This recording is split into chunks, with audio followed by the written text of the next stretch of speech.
Well, good evening and welcome to Wednesday evening Bible study. I'm so glad that you are tuning in. And as I customarily say, those who are watching live, welcome, and those who tune in at a later time from the date that this was aired, you are a valued part of this. And so we're so glad you're tuning in as well, whenever that may be. And we're looking forward to continuing our study this evening through God's perfections. And this is part 4 of his perfections. And I have something to say about his perfections and this being part 4. I'll get to that in a moment. But I hope you're having a great week. And it's been warmer weather here in Mount Vernon, Illinois, southern Illinois. The sunshine has been out. The weather's warmer. There's a beautiful breeze. And I just want so badly not to be in my office all day or making visits or counseling or Bible study prep and sermon prep. But you got to gut it out and do what you got to do. So hopefully it'll be nice on one of these weekends that I'm off. Probably for you as well if you're working. And it's hard to, and this weekend's supposed to be a washout. So I'll probably end up working Friday a bit. There's things to be done. But anyway, God bless you. I hope you're doing well. And I know we try to give a few moments for folks to log in. We're still meeting.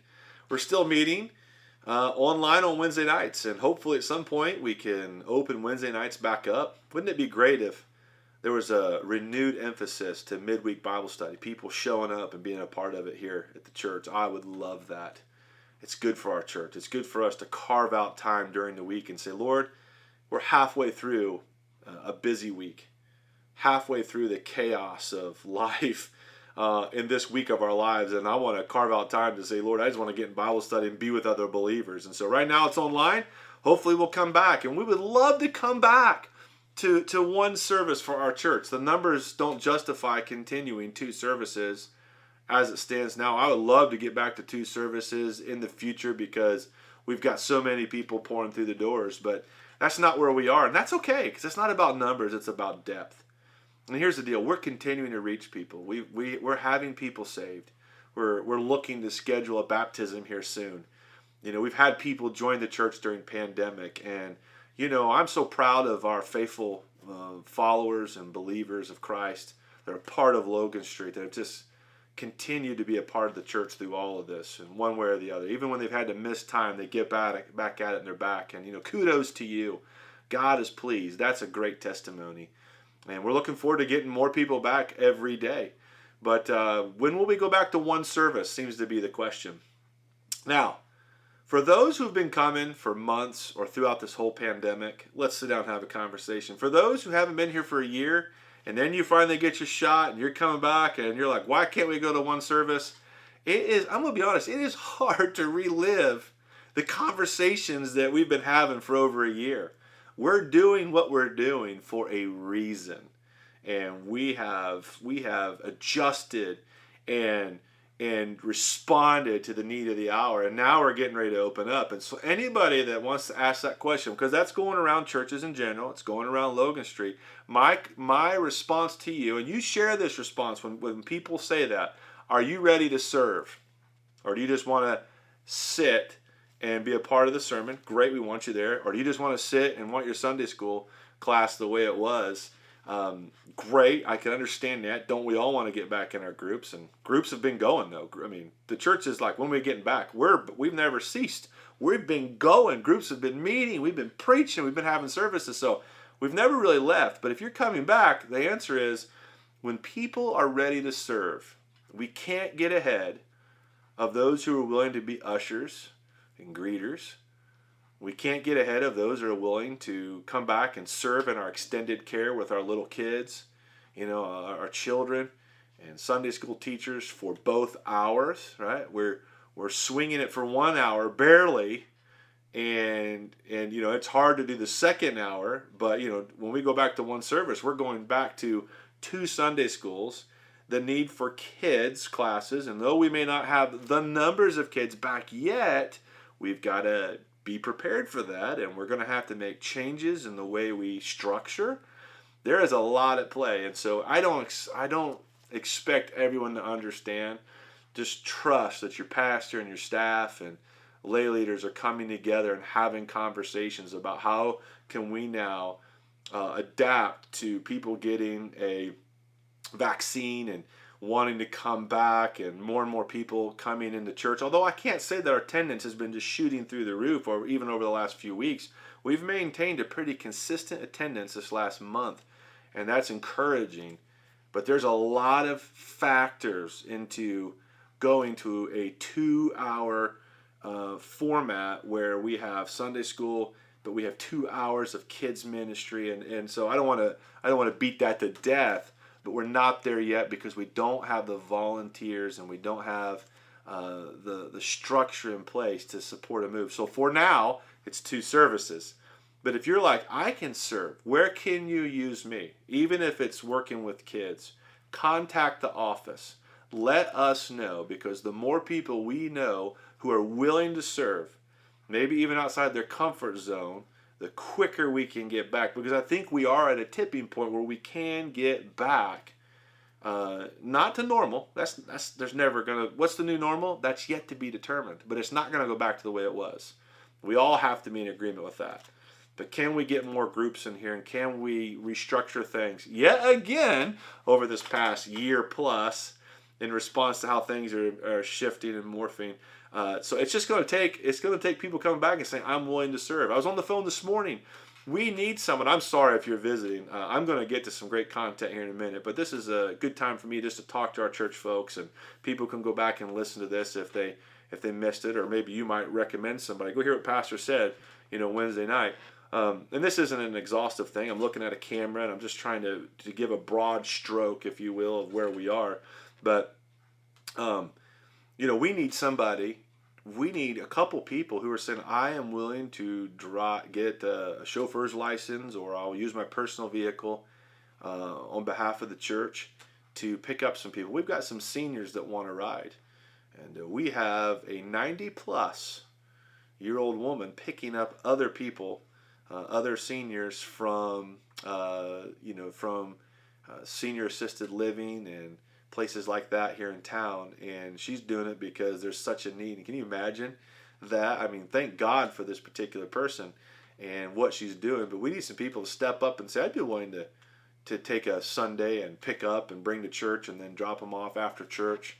They're sweet folks. Even if you can just do one person, that would be great. We have needs, and that's just scratching the surface of the things that we need, that we used to have, that people are hungry, and we're just trying to scramble and trying to figure out, okay, we can't do what we used to do because a lot of those folks haven't come back to church yet. And it's easy to say, well, why aren't we doing this? Or, well, I'm ready to do this. But listen, there's so much more to it, and I need everybody, as your pastor, and everybody to be understanding, to continue to have joy, and to continue to come in with the sweet spirit. But we're going to need more people to come in with that sweet spirit and say, okay, I see what's going on. We have a lot of folks that haven't returned. Who knows if everyone will return? We hope. But what do I need to do? What can I do to help our church function and continue to strive forward and meet the needs of folks who need to be cared for and loved and shepherded, and even getting a ride to church? If you're able, we're crying out. We need that help. But in all that, we're so blessed because there's so many wonderful things going on. So we're not stressed. We know that getting back to where we were, we may never, but how can we continue to meet the needs in maybe a different and unique, and maybe even definitely a more creative way?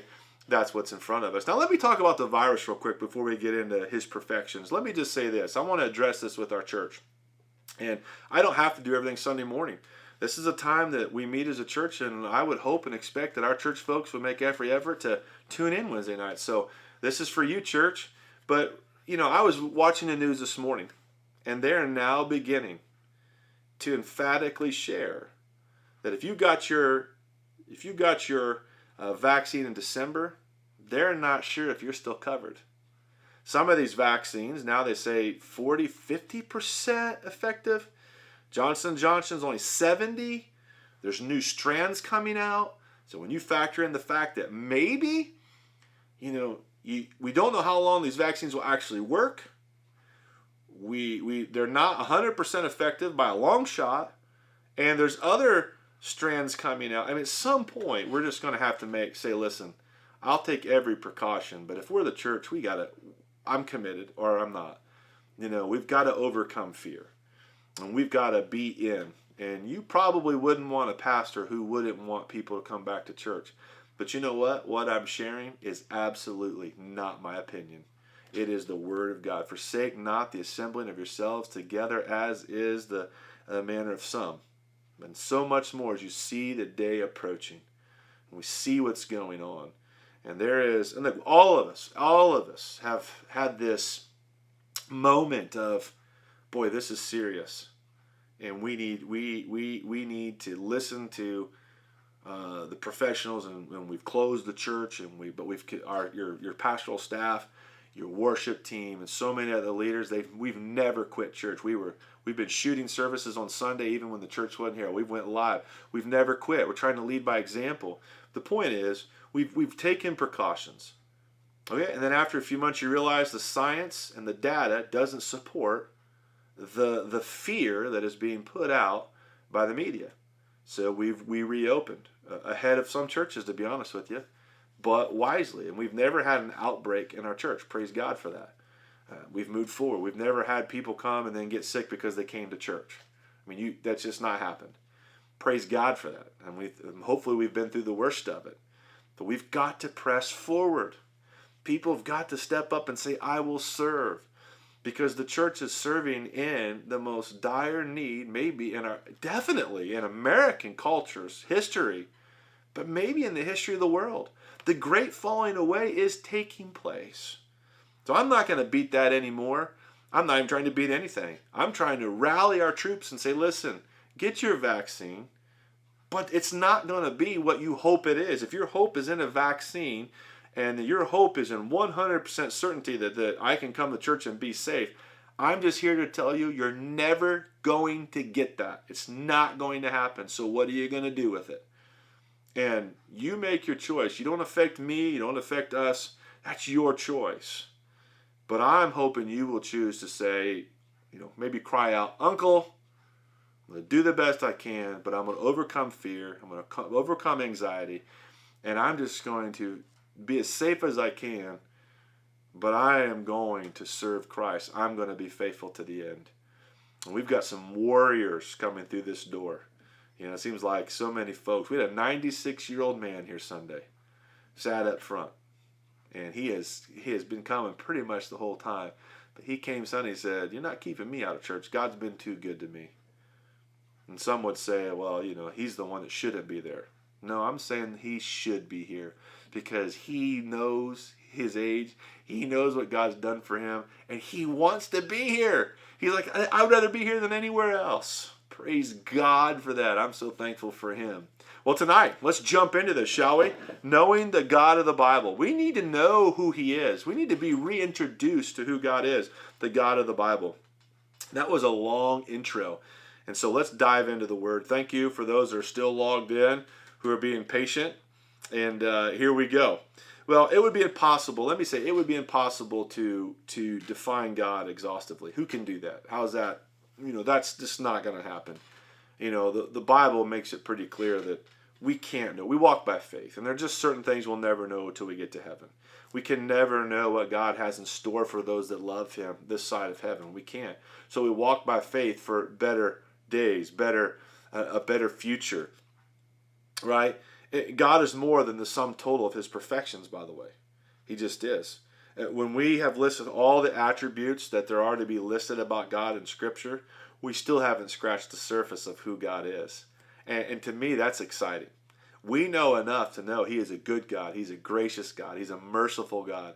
He's a long-suffering God. We could go on and on and on. But we'll never fully describe him until we see him and we are given our new bodies so that we can fully absorb, the God of the universe. Can you even imagine? That's why it will drive out all imperfections. There'll be no more tears, no more sorrow, no more worry, no more fear, no more laziness, no more sweating, no more exhaustion, just full of the love of God forever. That same love that has angels before him all the time saying, holy, holy, holy is the Lord God Almighty. They never get tired of saying it. They're just so full of love and perfection and just the love of God drives everything out, and they're so full of it that they're not bored. They're so content. A contentment we'll never know this side of heaven. And I'm talking about that on Sunday morning as Sunday mornings as we push through 1 Peter. But even if we could say we have the complete list, our finite mind couldn't possibly comprehend it all. It's just not possible to comprehend it all. We just can't do it. So last week we examined, we ended with the fact of that God is omniscient. That's what we looked at. Or God is omnipotent. Excuse me, he's omnipotent. And today, number 7, we're looking at the fact that God is omnipresent. This is a great perfection to look at.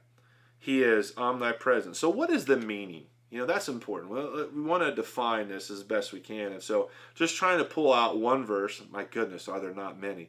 But I'm going to pull out one verse I think can kind of get us in the right ballpark, get our minds going in the right direction. And that's Jeremiah 23:24, which says, can a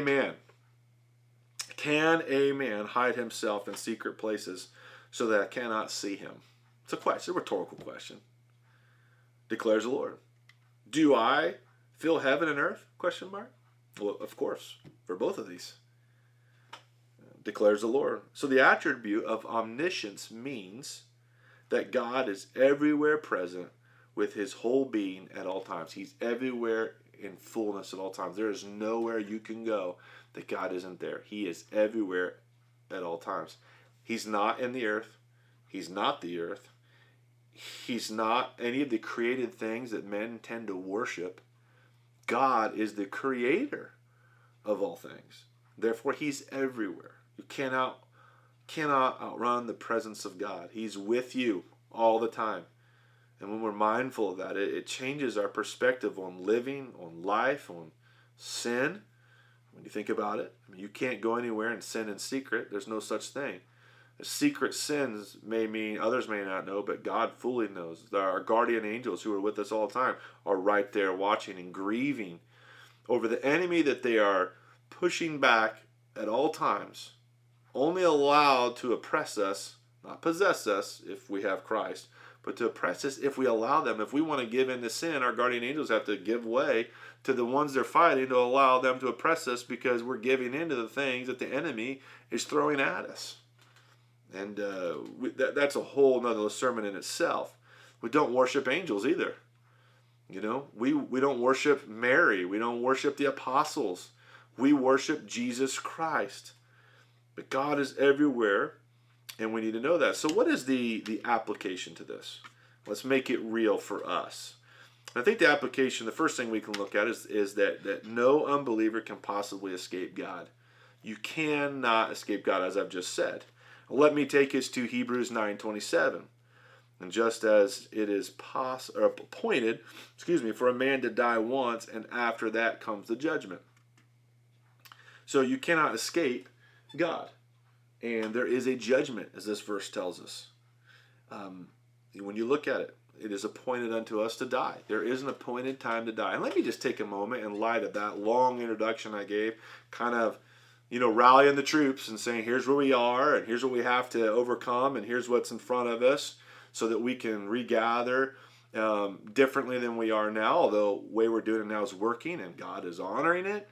But understanding when it comes to this virus, it's appointed unto man wants to die. Somehow we think we're going to die prematurely because of a virus. No Christian should ever think that.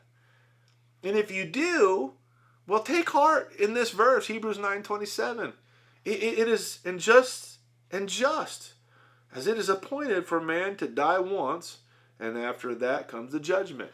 Now, there are other verses that bring light to this verse that clearly tell us you're not going to die before it's your time. And we shouldn't live recklessly. We do have some accountability to that. We shouldn't live recklessly.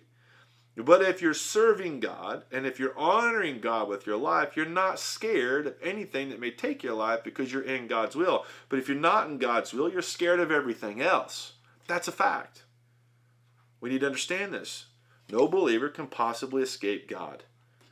You have to trust that God is there. And here's the second thing. No believer can possibly be separated from God. And that's encouraging, isn't it? You can't separate me from my God. Jesus said once we come to him by faith, we are in the palm of his hand, and no man can pluck you out. Nothing. No man, no virus, no persecution, nothing can take you from the love of Christ.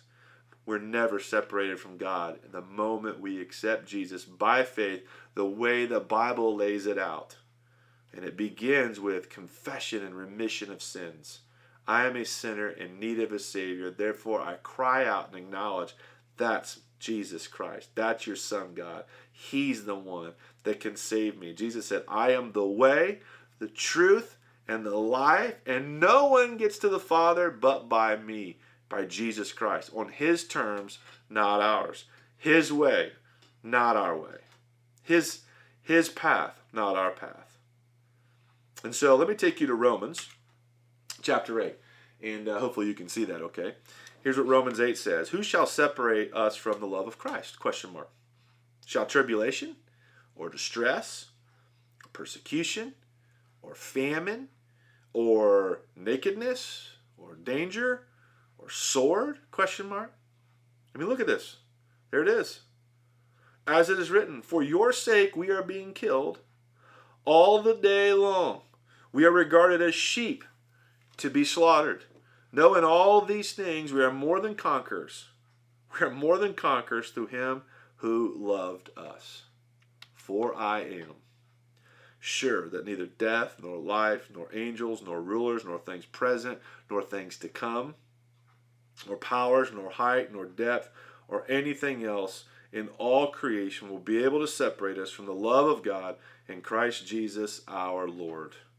Whew. Is that not encouraging tonight? Wow. I mean, what can separate us? Let me go back. What can separate us? Let me make sure I'm in the right spot. Yes. Who shall separate us from the love of Christ? Shall tribulation?